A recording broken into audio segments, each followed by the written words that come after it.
Hey friends, I am so excited to be sitting here with you for our second ever Girls Night solo episode.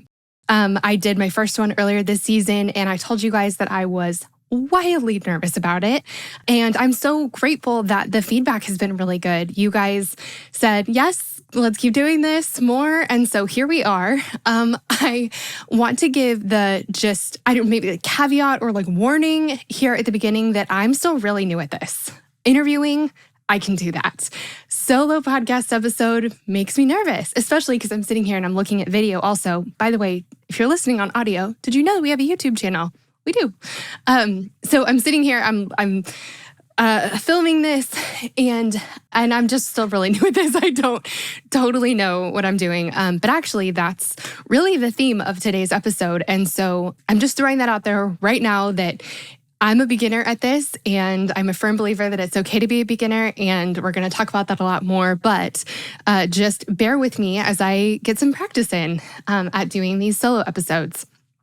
Also, if you're watching the YouTube video, you may have seen I have this crazy bruise on my arm. I lifted my arm up and then realized, oh, you can see that. And I feel like I probably have to address the giant bruise in the room. On Halloween, we were taking the girls out trick-or-treating. And right as we walked out the door, I stepped off of our side, the side of our porch. And it's just like a half a foot step. But my ankle rolled and I came crashing to the ground. And my arm came crashing down onto our porch, onto the corner of our brick porch. And I just stayed down for a while. I was like, that was a very hard fall. And the girls are standing there not sure what to do. Mama, are you okay? And I was mostly okay. Except for as I'm getting up and I'm gathering the girls and we're getting ready to go trick-or-treating, I'm realizing that my arm feels kind of funny. And I look down and it is starting to grow. It looked like my arm swallowed a baseball. It was the craziest, grossest, sorry for the gory details, thing that I have maybe ever done to my body. But we got some compression on it and some ice on it, and it shrank and nothing was broken. Although we did spend most of that night going, is my arm broken or is my arm not broken? Not broken. But I do have a really crazy bruise. And I will say, thank you. Big shout out to my Halloween costume and the sweatshirt I was wearing underneath it for saving my arm, probably, because I think if I wasn't wearing a narwhal costume when this fall happened, that we would have been talking about more damage. So anyway, just take that mental picture with you of me crashing to the ground in a narwhal costume. And now my arm looks crazy and bruised. So anyway, just a little explanation for those of you watching the YouTube channel who are thinking, what in the world is wrong with your arm, Steph? Anyway, so that's that story. But really, so this week, when this episode comes out, this week on Friday, I'm doing something really big, something exciting, something that I've been thinking about forever. So here's my big announcement. So in just a few days, on Black Friday, the day after Thanksgiving, I am throwing open the doors to an all-new shop, something I've been working on for more than a year now, something I'm so excited about, and something I cannot wait to share with you. It's called the Girls Night Gift Shop, which is so fun to be getting to tell you, my Girls Night community, about this. And it's a newly built / newly reimagined shop that I really have been working on for ages. And my hope is that it can be the go-to HQ for all things friendship, meaningful, thoughtful best friend gifts and matching shirts to wear with your friends at your next girls' night or girls' weekend or girls' trip. Pause here for a second. Don't buy gifts for your girlfriends yet. I promise you I have you covered. But leading up to Black Friday, here in our community and here on the podcast, I wanted to tell you the story of how the shop came to be. This has been a dream of mine for years and years and years, and it's been a passion project of mine for honestly probably about 18 months at this point. But along the way, I got so discouraged in the pursuit of this dream that I came this close to giving up. And so today, I want to tell you why, what happened, and what I learned from it. You guys ready? Okay, so backing up, for as long as I can remember, I have wanted to have a little gift shop. I think probably the origin of this dream was maybe in 4th grade in the height of the Beanie Baby craze. You guys, most of you are going to know what I'm talking about. My mom and I opened up a little shop in my class called the Beanie Babies Stuff Store. Very creative, but I had little sleeping bags for them and like collars and leashes and stuff. And some of the stuff I didn't quite know how to make. And so I looped my mom into being like my production assistant / doing most of the production. But it was such a fun thing. And I will say that it was so successful that we got shut down. Actually, really, my teacher was like, this is a distraction. Stephanie, I love that you love this, but we're going to have to close it down. So anyway, I think that really is kind of the origin of this dream of mine. I have always loved making beautiful things and gifts for people that I love and curating and creating those things. And so it's just been a dream of mine for like as long as I can remember to have a little gift shop. I've had an online store. You guys know this, but I've had an online shop ever since my first book, The Lipstick Gospel, came out. We got the shop up and running just days before Thanksgiving. It was back in 2014. And we got about 100 orders that first year, which was so exciting. And I enlisted my whole family to help me pack up orders of books and these art prints that we made. And it was just this dream come true in 1,000 different ways. A few years later, as this podcast, as Girls Night was just getting started, I decided to make some sweatshirts that we could wear as a Girls Night community. The original ones are gray and they are so comfy. I literally live my whole life in them, except for right now, but usually I'm wearing them. And they say my favorite night is Girls Night. And we've done a couple different iterations of them over the years. But I love them because they're a celebration of friendship. And it's been so fun to get to see that sweatshirt become sort of the unofficial Girls Night uniform for women all over the world, really. And so that's really that's what my kind of shop has looked like for the last handful of years. It's been resources like my books and my journals and my courses, things to help you navigate decisions and transitions and relationships, but then a few like Girls Night sweatshirts tossed in. And it's been kind of the hub for basically anything that I make. And that's been okay. That's been fine. But then last summer, I had an idea that I just haven't been able to shake. You guys have probably heard me talk a little bit about this, but you probably didn't know what I was feeling as I was talking about it. And so that's really like, you may have heard part of the story before. I know you haven't heard the whole thing.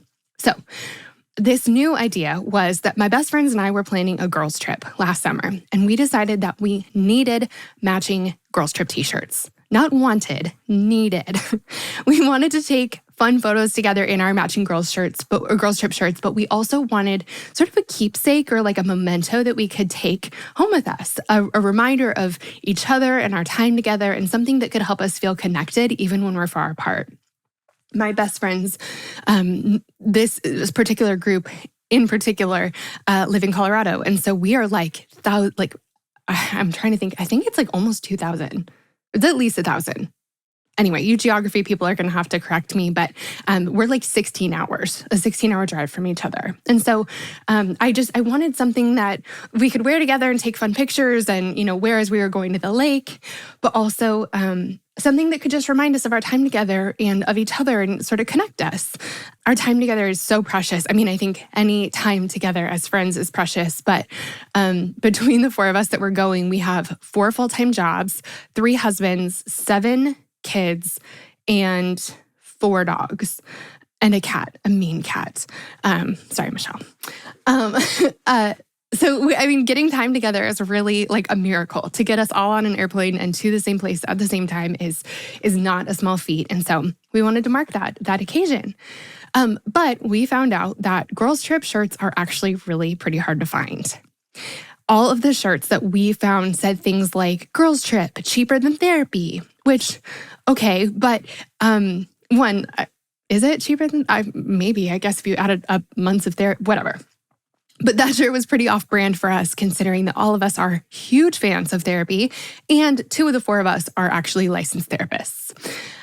Or we found shirts that said things like, the girls are drinking again, or I'm the bad influence, or I'm the one who will get us out of jail, or whatever. And that's just not what we were looking for. So we ended up settling on some shirts that were fine. We weren't particularly excited about. And it was on that trip, while wearing that shirt, that I had an idea. I thought, if I can't find these shirts, if I can't find the thing that I'm looking for, why don't I make them? I know a little bit about printing and apparel from making our girls trip sweatshirts. So I thought, like, how hard can this be? It turns out pretty hard, but I didn't see that coming. So I got started on these shirts, on these designs right away. I found inspiration everywhere. I was dreaming up 1,000 different designs. I first worked with my friend Amber, who is amazing. She did the book cover for my book, The Between Places. We've worked together for a long time. She's incredible. And so she and I worked together, and I sent her so much inspiration, and we worked back and forth. And then I found that I was still tinkering even on my own, and with practice, the more I practiced actually making designs by myself, the better I got at it. And the more I was able to actually make with my hands the things that I was seeing in my brain. And it was just such a cool creative process. And so not only was I working with Amber and designing a million things, Amber's Copper Heart Creative. If anyone needs a great designer, she's awesome. She's in the Nashville area. But I also ordered like a zillion different samples. When I tell you that Carl was like, Stephanie, what is happening? Like, the postman was at our door every single day. And I mean, I still, to this day, I'm wearing basically entirely girls trip shirts because I have so many of them. And I'm like, what am I going to do with all these shirts? I have piles and piles and piles of them. And I wanted to, I wore them and washed them and wore them and washed them. And I just wanted to make sure they were absolutely perfect, both for my girlfriends and for yours. And so I really worked at this for months. Once I had a collection ready, I had to figure out like where to put it. And I had first gone to Etsy to look for our girls trip shirts. And I've bought things from Etsy over the years. And so I decided let's try Etsy. Let's make Etsy our little home for this girls trip specific shop. And I just could not wait to share the things that I was making. And so I got everything connected. I learned how to, use a new software, I don't know, what do you call it? Like program kind of.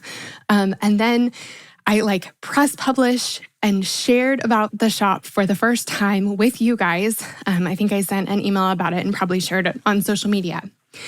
And basically the second this idea was out of my head and into the world, doubt started to creep in. This is something that I've noticed happens for me with basically anything I'm working on. My friend Emily and I talk about we call it the entrepreneurship cycle, or I don't know, maybe we should call it the cycle of shame or something, or fear, because we start out with an idea and it sounds so exciting and so fun and we're working on it and we're pumped and we're ready to go. And then basically the second it gets out in the world, we feel this total wave of, am I good enough for this? And probably not. And I can't do it. And I shouldn't have even tried. And just this deep shame. And it kind of takes a while for us to get through that, to get back up to the part where we're ready to work on it again, where we think that this is a good idea again. We're out of the vulnerability of it. Really, it's kind of a vulnerability hangover, like Brené Brown talks about. And I've known this about everything I've ever done. Everything I've ever done, anything scary, really. And so anything worthwhile, I know for me personally, I feel really confident about things from far away. So when I'm dreaming about a trip or a experience or applying for a job, or just honestly, anything that's going to cost, writing a book, anything that's going to cost me anything, I am really excited about it from a distance. But then as it gets closer, I start to shrink and I start to feel more scared. And I feel the vulnerability of this thing. I feel the risk that I'm taking in putting myself out there like this. And I've learned over the years that I basically just have to keep going, because the version of me with some distance from a decision is really brave and has a really good big picture view about what I want and who I want to be and where I want to go. And I'm able to make brave and bold decisions. But then I know that as it gets closer, it's a mountain. From far away, it looks small and scalable, I guess. And then as you get close to it, you go, oh my gosh, this thing is so tall. And so I've learned I can't listen to myself. I can't listen to the things that my mind is telling me from up close, because whenever I'm about to have to do something, I don't want to do it anymore. But I think I kind of forgot all of that with this, because that's a hard, even though I know that to be true about myself, it's hard to hold on to that truth when I'm really scared. And that's what I was feeling about this idea. So the second I pressed publish, doubt started to creep in, and I just was doubting everything. I started thinking what if this isn't a good idea after all? Or what if nobody likes the things that I've made? Or what if I'm not good at this? Or like, really, what made me think that I was qualified to do this in the first place? Like, I don't have a degree in this. I don't have experience in this. I'm not like, who told me that I was allowed to do this? So that's what was happening inside my head. What was happening outside my head is that the shop did fine. It was like basically as good of an outcome as anyone could kind of expect for something that's new, and that like no one knew I was working on this. There wasn't no one knew to expect this. No one, I don't know. I just kind of threw it out there and it's like, hey, here it is. And so I got good feedback, but it just wasn't like an instant success by any means. One, it was new, which we'll talk about the things I've learned from this experience in a little bit. But it really, one of the issues that I ran into was that it turns out that while basically most of us were dreaming about going on a girls' trip, not all of us had one in the works. And so that was kind of, one of the roadblocks I ran into, that just like, it wasn't a runaway success right away. And the fact that the shop wasn't this instant success swirled together with the doubts that I was feeling from the second I pressed publish. And before long, I had convinced myself that this was a terrible idea and that I should quit. And so I did. I walked away, I stopped working on it, I gave up, and I tucked this dream and months of hard work and a bazillion t-shirt samples kind of into a drawer and just tried to forget about it. And anytime I would think about this thing, I found myself like kicking myself for wasting time on something so silly. But the thing is that while my confidence in the idea and my ability to execute it totally disappeared, my heart for the idea, the thing that got me to that place in the first place of like, I want to make this, I think this is something cool, that didn't go away. The thing is, I really, more than pretty much anything, I love friendship and I love travel, and time with my friends is my favorite form of self-care. And little keepsakes from my friends bring me so much encouragement and hope and joy, like a mug or a keychain or a matching t-shirt that I've gotten from a friend feels like a hug. It feels like this physical reminder that I'm not alone in the world, even when my friends are thousands of miles away. Also, every year about this time, I realize that I have the hardest time buying gifts for my girlfriends. I usually need like several of them. It's not like buying gifts for Carl, my husband, is like its own beast. Like, it's really hard. But buying girlfriend gifts, it's like you don't have to do it once. You need like a couple things, and all your friendships are different. All your friends are different, and you want them all to be special, but it's not like you have like $100 to spend per friend, or at least I don't. And then everything's like kind of like you have to go, okay, do I want to get them something useful? Well, like that's kind of boring. Or do I want to get them something that they really want but haven't bought for themselves? Okay, well, there's like no surprise to that. Or do I want to get them something that's like nice but like kind of generic? I don't know. And that just says, to me, that says like, I was thinking of you and I wanted to get you something, but I couldn't really find anything that meaningful. So here's this. And I just have always wanted to do better than that. And I've always had a really hard time finding great girlfriend gifts. And so not only, so I loved this idea. The place that this came from within me and in my life was so real and genuine, and something that I'll be passionate about forever. But not only did I love this idea, I loved working on it. I truly was overflowing with ideas. I would be on my phone constantly being like, oh, and I want to make this. Oh, and I want to make this. Oh, and I want to make this. And it should say this, or it should look like this. And I was finding inspiration everywhere. Like the design printed on my coffee cup, the pattern on my, paper coffee cup, or like music lyrics, or designs throughout history, or like a particular style that was, I don't know, like 70s après-ski gear. Like, I don't know. I was getting ideas everywhere and overflowing with excitement about this. And I think, honestly, it's probably the most like creatively lit up I've ever felt was working on this, and free. And I think that part of the thing that made me feel so free about it, basically before I shared about it, was that I'm not a professional. I'm not a professional designer. Like, there really is no reason that I should be awesome at this. And so I think that that gave me the freedom to just make things that I like. And the more I practiced, the more the things that I was making looked like the things in my head. And that just was such an exciting process. So anyway, I love the idea for the shop and I loved working on it. And I really worked on it for months and months and months and never got sick of it. It just was so fun for me. But despite all of that, I quit. I quit because it didn't take off right away and because it wasn't a runaway success and because I felt so vulnerable in putting a piece of myself out there, even though I've, been doing it for years. You'd think I'd be over that by now, but I'm not. I just felt so vulnerable and so nervous about the whole thing. And I felt so shaky offering this thing out into the world that I thought was good, but then all of a sudden I wasn't sure. And it felt like I didn't get this overwhelming, like, yes, this is awesome back in response. And so I instantly kind of tucked it away. And not only did I quit, but I felt embarrassed to have tried. I think the thing is that I didn't want to be caught caring about something that other people thought was dumb. I didn't want to be caught trying unless I knew that something was going to succeed. And, I don't really know why. I don't feel that in every part of my life, but I did in this, and I felt it really fiercely. I really let the fear of what other people might think trump what I think. And what I think is that I love this. I sat there frozen in this defeat for the longest time, for months and months and months. And the reason that I want to share this story with you is because I know that I'm not the only one. I know that all of us have something that we're dreaming of, something we want to do in our life. And I think a lot of us are afraid that it's dumb and that we're not good enough and that nobody's going to like it. So I think that a lot of times those fears keep us from starting. A lot of times it's, we just keep this idea tucked away in our head because we're afraid of what might happen to it if we bring it out into the world. But the other thing is, I think for others of us like me, we do the thing. We write the book. We sign up for the class. We go on the date. We do the thing.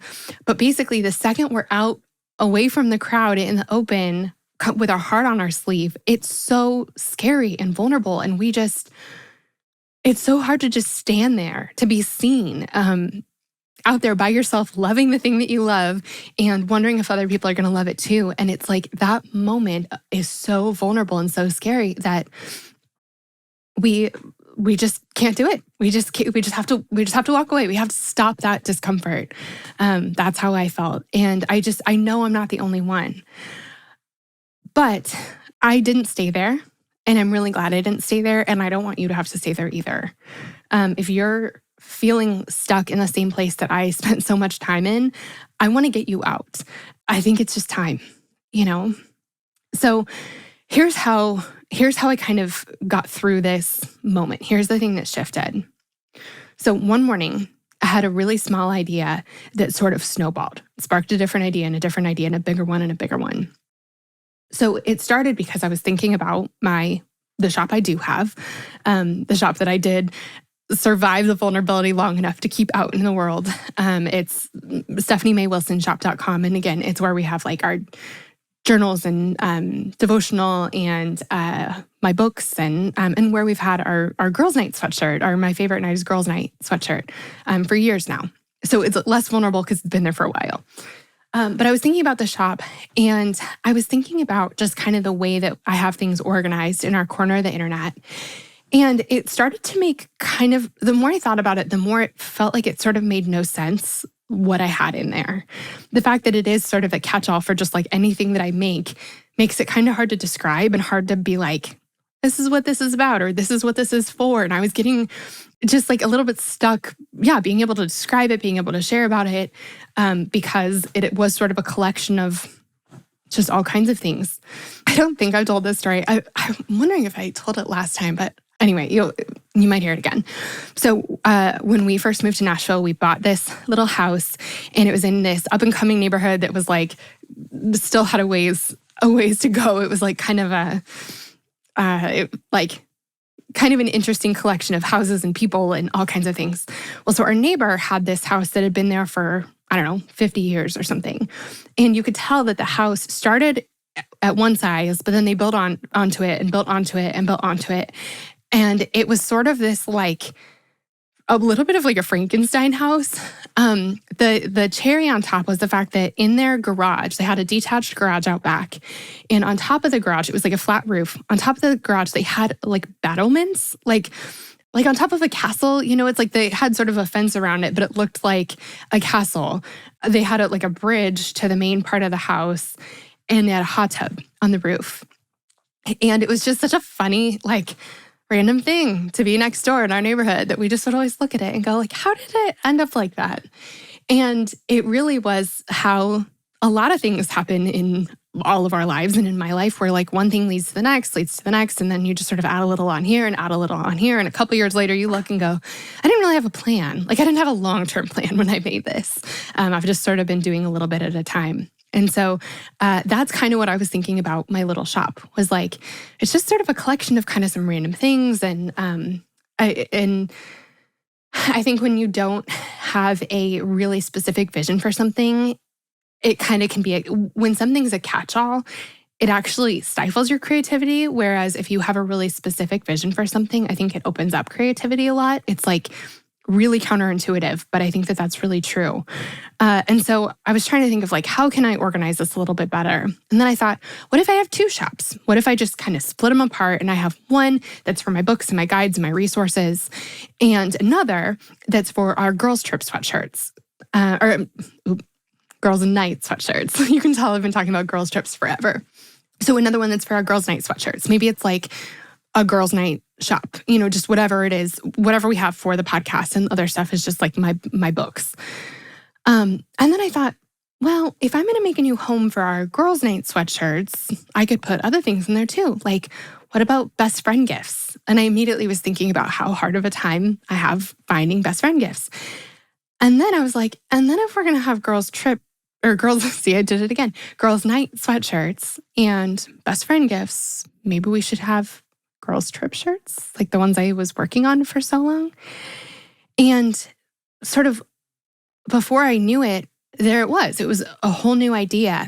And it was the same in a lot of ways, but it was new in a lot of ways too, because it was bigger than what I'd originally dreamed up. It was bigger than what I dreamed up the first time and the second time and the third time. And I realized it wasn't necessarily about girls' nights or girls' trips. It was about friendship. I realized that this little shop doesn't just have to be a place that you go if you like cozy sweatshirts and you like the Girls Night podcast, but it can be a place where you come to find like physical symbols of unity for your friends, gifts that will remind them of who they are and what they're capable of, and the fact that you're in their corner every step of the way. I thought this shop could be a celebration of women and connection and the beautiful adventure that life is when we live it together. And with that, I was ready to try again. I was ready to pull all these ideas out from the drawer that I had stuffed there in fear and embarrassment over the last several months. I was ready to kind of come out of hiding and maybe own up to the fact that I really love this and I really care about it and that I hope other people do too. But even if they don't, the thing that I thought to myself as I was, kind of peeking my head out again was, you know what? Even if this never turns into anything or becomes this like big successful shop, I love this. And that in itself makes it worthwhile. And so I got back to work. I pulled together I took our girls' night sweatshirts out of my regular shop and started building a new shop. I had to figure out what I wanted to call it. It wasn't necessarily about girls' trips. It was gifts. And so I sort of combined a couple of things together that I had been like dreaming about and came up with the Girls' Night gift shop. Pretty straightforward, kind of has a Beanie Baby stuff store, 4th grade Stephanie ring to it. But I like it. Girls' Night has been my thing forever, and gifts for friends. And so that's what I'm calling it, is the Girls' Night gift shop. So I gathered all of the girls' night gear that we've had over the years. I've made so many things that you guys have seen, things you haven't. I have designs that never saw the light of day. I have things that, like I have an art print that my best friend hand drew. She's this incredible artist, and I've never gotten to share it before because I just kind of didn't get there and kind of didn't have time and was also like too scared. And also it didn't really fit with the other stuff I was doing. And then also I had all of these girls' trip designs and girls' weekends and like customizable shirts that you can put your, like the name of your group and when you were established. You guys have met these friends of mine because I've had them on the show before, but I have a group called the Pocket People. And so we have a version of the shirt that says the Pocket People established 2014. And so like I found that design and, I've been working on all of these things. And I finally had a home for them and I finally had a direction for them. Meaningful gifts for your best friends and matching shirts to wear with your favorite people. And that works whether you're, doing a girls' night or a girls' weekend or a girls' trip, or even if you're getting together for Christmas and are as into matching Christmas shirts as I am, which we'll talk about in a few minutes. So I started pulling this all together, but I want to share some of the specific things that I learned in the process of doing this because I've learned some lessons along the way in kind of coming back to this idea that I know I'm going to be thinking about forever. But anyway, so I've spent the last several months pulling things out of hiding and pulling myself out of hiding and creating again. And I've been having such a good time. And it just feels like I've been able to celebrate friendship and travel and the adventure that we get to go on together when we do life together. And it's been really, really fun. And really, I'm going to be opening it up on Black Friday. And I wanted to tell you guys the backstory before I did share it. Because I think it helps. I think that it helps to, I don't know if it's professional or good speaking etiquette or style or whatever, but if you get up on stage and you say, I'm a little nervous, it just kind of breaks the ice. And that's what I feel like I just need to do with this. I'm still totally nervous. And I know that basically the second I put this out in the world again, all those doubts are going to crash back in because that's just how it is. It's going to be vulnerable to share this again, just like it was when I sort of stuck my toe in the water last time before I pulled it back out again. So I know that I'm going to be feeling vulnerable. And I think that having you guys know that I feel vulnerable and having you guys know that I'm scared, it just helps me for some reason. It just helps to say, hey, I'm nervous, but here I am anyway. And then also, the more I thought about this, the more I realized I'm not the only one feeling this way. Like we talked about, I know we all have stuff where we're feeling small and nervous and either we started, but we are just totally going to quit because we're pretty sure that we already are seeing signs of failure and we want to stop before we get to them. Or we're too scared to even start because we just can't take even thinking about the vulnerability that this endeavor is going to take. But I've already, even though it's not even out in the world yet, even though it still totally could fail, I've found so much purpose and joy and reward even in doing it anyway, in pursuing it anyway, even if it fails. And I just want to encourage you in that too. I don't want us to live small. I don't want us to avoid hard things. I don't want us to, I mean, at least for me, I know that I would rather fall on my face, but know that I tried and know that I did the very best that I could, than spend the rest of my life wondering what could have happened if I would have given it a shot. Because that's the truth. We actually don't know what's going to happen. If you go on that date, if you write that book, if you apply for that job, if you sign up for that class, if you build that girls' night gift shop, you actually don't know what's going to happen. It could be fine. It could be okay. It could, you have a couple wonderful customers, maybe my mom will buy a t-shirt and that'll be so nice of her. And that can be it. Or it could be a runaway success. You really you think you know what's going to happen. You think it's going to be worst case scenario, but it really might not. It really might be best case scenario. And you just don't know until you try. And I just want to be the kind of person who tries. And I want to be the kind of person that does things that I love, whether or not they're outwardly successful, but just because they matter to me. And I want that to be okay. And so as I practice that in my own life, I want to invite you into it too. So I want to share a couple like really practical things that I've learned in giving this another try and in quitting the first time and standing back up. And I want to share these things like before the shops even open, because I'll probably be too nervous to talk about it once it's out in the world again. I'll have to I don't know, turn off my phone for a few minutes and just remind myself of the things I know are true. So I won't be in as good of a place to really talk about this, I don't think, just for the first little bit once it's out in the world again. But here's some things that I've learned. One of the things is that you don't have to be good enough when you start something. Starting is how you get good enough. That's one of the doubts that I found myself believing really strongly, was that like, I'm not good enough to do this. I don't have a degree in design. And that is a little bit tricky because my wonderful husband actually does. He's like, I'm convinced one of the best designers in the entire world, truly. And so sitting next to him creating things, when I'm like, oh my gosh, if he just sneezed, he could make something so much better. It's intimidating. But we all have those people. It's like, maybe we're not married to them, but it's, a friend, it's someone we see on Instagram, it's whatever. Like we see people who seem to be good enough to do the thing we want to do. And they probably have some letters after their name or a degree or have taken a class or have more experience than we do. And so it's like, why would I even start? I'm not as good as they are. But they weren't good at the beginning either. Nobody is. And it's through the doing that we get better. And sort of I think instead of looking at something and saying, am I good enough to do this? Maybe we look instead and say, do I like this? Does this bring me life? Is this something that I enjoy? And if it is, it's worth trying and it's worth practicing until you get better at it.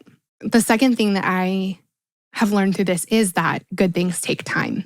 You will get better at this as you go, and so will your idea. And also, basically nothing takes off right away. And so using that as a metric for, is this successful? Looking and saying, does this reach some invisible bar of success immediately? That's like just the wrong way to think about it, because nothing's going to. If you look at anyone who's successful at something and ask them how long it took them to get there, everyone is going to say it took years. Everyone is going to say it took years. We see this a lot in Nashville, living in Nashville, because we get to see so many awesome people pursuing careers as like country artists or, musicians, or we have a lot of creative people around here. And it's crazy because when you see a new country artist who's like exploded on the scene, you think, wow, they just like made it this year. Like maybe they started last year and they made it this year. And it's like, absolutely not. They have been working at this and opening for other people and playing writers' rounds and writing music for other people that made other people more successful. And some even playing on the side of the road somewhere, for tips. Like people have been working at this for years and years and years. They might have a degree in it, that they got 15 years ago. Like it really is, nobody is an overnight success. And I think the people who are, if someone does happen to like go viral right when they start, I don't think that they'll have the experience to be able to sustain it. So they might have like a really great moment in the sun, but it's not going to last. Basically, anything that's worthwhile takes time to build. I know really it has for me. When I started this podcast, you guys might have heard this story. I was really nervous about it too. I thought, I like the idea of this. I like the idea of getting to be able to have conversations with the women in our community instead of like doing it from behind a blog post or something. But I just didn't know if I could do the technology of it. I didn't know if I would be good at it. I didn't know if anyone would want to listen. I didn't know if anyone would want this from me. I didn't know that I was going to really like it. Like I didn't know anything. All I knew is that I was curious about this and kind of wanted to try it. And so the phrase that got me through that initial period was the idea that it's okay to be a beginner. And I wrote that on a sticky note and I put it on my podcast mic that I got off of Amazon. And I just reminded myself of that. Every time I would go to record an episode, I reminded myself of the fact that anyone who's good at this now wasn't good at this at the beginning. Everyone was bad at this when they got started. And it was through the doing that they got better. And it was through doing it for a long time that they got better. And that really is true about the podcast. I got to find out that I do like it and then I love it. And that I was okay at it, but I got better. But that's taken a long time. I've been podcasting for, I think, 7 years now. The opportunities that I'm having now, the invitations I'm getting, the opportunities that I'm getting now as a podcaster are things I couldn't even have dreamt of at the beginning. And it's because I just wasn't there yet. And it's been through walking through these 7 years that I've been able to get to this place. It just takes time. So that's the second thing. Good things take time. The third thing is I've learned that sometimes you have to pivot. You don't always have to continue the way that you started. I found that having just girls trip shirts was too narrow. Like I said, we have a lot of women in our community who would love to go on a trip with their friends, but very few of us actually have one planned or in the works. And so when I started creating right at the beginning, before I got so intimidated and discouraged that I quit, I made a shirt that just said weekending on it. And it was, it was the kind of thing you don't have to have a ticket to, or like a plane ticket to be able to wear. And that was one of the things that actually did take off a little bit. And so that told me that maybe I was onto something a little bit, but I needed to tweak it in order for it to really serve people the way that I wanted to. And so that's something that I've been really embracing over the last few months is what could this be? What if I open it up just a little bit more? What if it's not just girls trips, but it's all kinds of gathering and friendship moments? And again, friendship gifts, because they're so hard to find. And the thing that I've been learning is that pivoting isn't a sign of failure. It's actually a sign that you're paying attention, and it's how you get better as you go. You start somewhere and you see how it goes, and then you change what needs to be changed, and you keep going from there. And that's something that I think I knew in my head, but I hadn't had to put it into practice the way that I have with this quite as specifically. And I think that if I would have really known that ahead of time, I just don't know that I would have quit right away. I think I would have given it another try or given it a different kind of a try. And I think that would have been a really good thing. I want to go back to the point about good things taking time, because that's something else that I've been thinking about a lot when it comes to this shop is I don't know that the people who succeed in the world at whatever the thing is, it could be climbing a ladder in your chosen career, it could be dating, it could be whatever. I don't know that the people who succeed are actually the best. I think they might be the people that are either the most stubborn or that have the most endurance. Because things take time, I think the people who succeed are the ones who didn't quit when it didn't go well right away. I wonder if they're the people who just kept giving it a shot, kept trying again, kept going even though it was growing at a pace that just you could barely, it was watching grass grow. It was so slow, but they just continued. I think that as I've been looking around, I'm seeing that the people who really do succeed are the ones that gave it a shot and kept giving it a shot and didn't give up right away. And that it's not even as much about talent or ability as it is about just longevity, stubbornness, sticking it out. And so that's another thing that I've been thinking about is this thing that I really care about, that I really want to do well, may not do well right away. But if I keep working at it for the next 7 years from now, it's most likely going to be a lot bigger than it is now. And that's probably the only way it's going to be a lot bigger than it is now, is if I give it that time and if I pivot as I need to, and if I continue to practice and continue to get better. And so that's really the decision I've made for this. And again, gosh, this feels so vulnerable to say out loud, is that I like this enough to do it for a long time.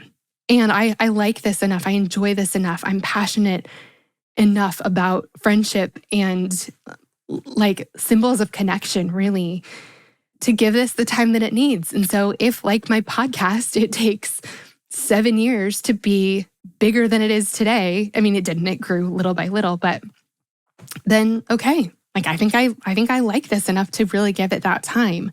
And so I'm here for the long haul. And so that's just one question that I would ask you about whatever the thing is that you've been thinking about as we've been talking about this. Again, whether it is dating, whether it is pursuing a particular career, whether it is going back to school, whether it is writing a book, whether it is starting an Etsy shop or something like I did. If you know that this is going to take time, like what are you willing to give that time to? What are you willing to stick out for a while, as long as you need to, in order for it to get to where you want it to go? Are you really willing to do the work? It may take a lot of bad first dates. It may take a lot of waiting. It may take a lot of time, a lot of kind of failing and trying again. But what in your, like, is this worth it to you?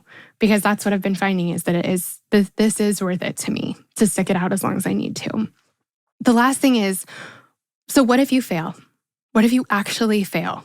That's the question I've been asking myself a lot is like, really, what if I totally fail at this? What if I actually put my weight and my heart and all my creativity and focus behind this and like really give it a go and just, it's like crickets. Nobody likes the thing that I've made. I don't know, like what really will I have lost? Some time, I guess. But I really like the way I'm spending my time. And so that doesn't really seem wasted, does it? And then the other thing is that even if you like change lanes, you still are going to benefit from the progress you made along the way. So an example is that I studied broadcast journalism in school. That's what my degree is in. And I was so positive that I wanted to be a news anchor or a TV reporter. That was just the path that I was sprinting down all the way through college. And I was so sure that that's what I wanted to do. But then I had just a massive change of heart right before graduation. My life changed entirely. If you have read my book, The Lipstick Gospel, you know that full story. But it just was clear to me almost in an instant that this actually wasn't what I was meant to do with my life, or at least not in that way. And so just a few weeks before graduation, I walked away. It took a totally different path into ministry and missions. And I think that if you would have talked to me in that moment, or if you would have looked at my decisions from the outside, you could have made the case that I just threw away my degree, that I just threw away or wasted 4 years of work. I can see, and I think there are times when I worried that. I can see now, as I'm sitting here talking into a microphone and looking into a camera, that none of this was wasted at all. And so that's what I mean by, even if you have to change lanes, you've still made progress. And that's the case no matter what we're trying. If through building this shop, through designing these things, making these products, dreaming up these ideas, I'm learning how to do something new and I'm getting better at it. And so even if this isn't like the ultimate final expression of that thing, those skills are transferable and so are yours.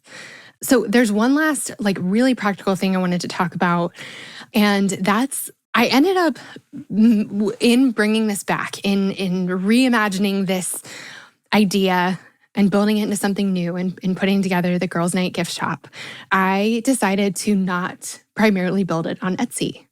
That's where I had it initially because I thought that being in a marketplace where lots of people are looking for the thing that you've made, I thought that was a really great place to do this.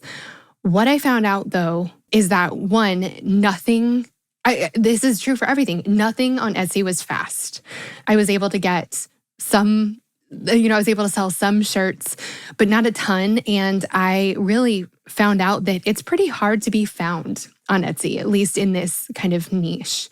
That's the only reason I say that is just because I think my expectations were misguided. I thought here's a place where people are looking for what I'm making and I'm going to make what I'm making and put them in this place and everyone will find it and that'll be so great. And I just could not get seen. I just couldn't manage to show up when someone's searching for girls trip shirts. I couldn't manage to have my things come up. And I was watching, all these YouTube videos and trying to figure out what's the key? What am I doing wrong that's making it so that nobody can find my shirts, even if they're looking for them? And I couldn't really figure it out.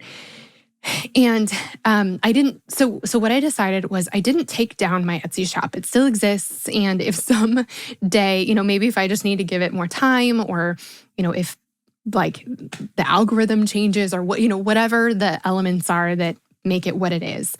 So maybe someday my shirts will show up on Etsy. Something will change, and magically people that are looking for Girls Trip shirts will be able to find the ones that I've made. So I'm not going to take it down. I haven't taken it down, but I did decide to take a page out of the playbook written by our dear friend, Miss Taylor Swift. You guys may know that her catalog of masters, like original recordings of her songs, was purchased by Scooter Braun, by a guy that she didn't want to own them. She wanted to own them, and he wouldn't sell them to her. And so she basically didn't have control over this thing that she made. And so she decided to re-record all of her songs. And now she's almost done, I think. And she has Taylor's version. She has all of her songs re-recorded so that she owns every piece of it. And that's kind of the conclusion I came to, was that I am working so hard to try to crack this code, to try to do things exactly right, to fit the way that this, Etsy platform works so that my shirts can show up. But as I'm talking to people about how it works and learning the tricks that they've learned along the way, one of the things that kept coming up again and again and again was that it always seems to change. And they feel so out of control over this thing that they've made, because the hands, their destiny, I guess, is in the hands of the people who are in charge of Etsy. If Etsy goes away, so does their livelihood. And I really don't like that. And so my Etsy shop is still there, but that's why I decided to make the Girls Night gift shop my own shop. It's on Shopify. If anyone is curious about e-commerce, that's where my other shop is also. But I decided to put it on Shopify so that so that it's mine, so that it's my land, my house, so that I'm not building this thing on borrowed ground. And my whether it does well or not is not based on the Etsy's mood, kind of, if that makes sense.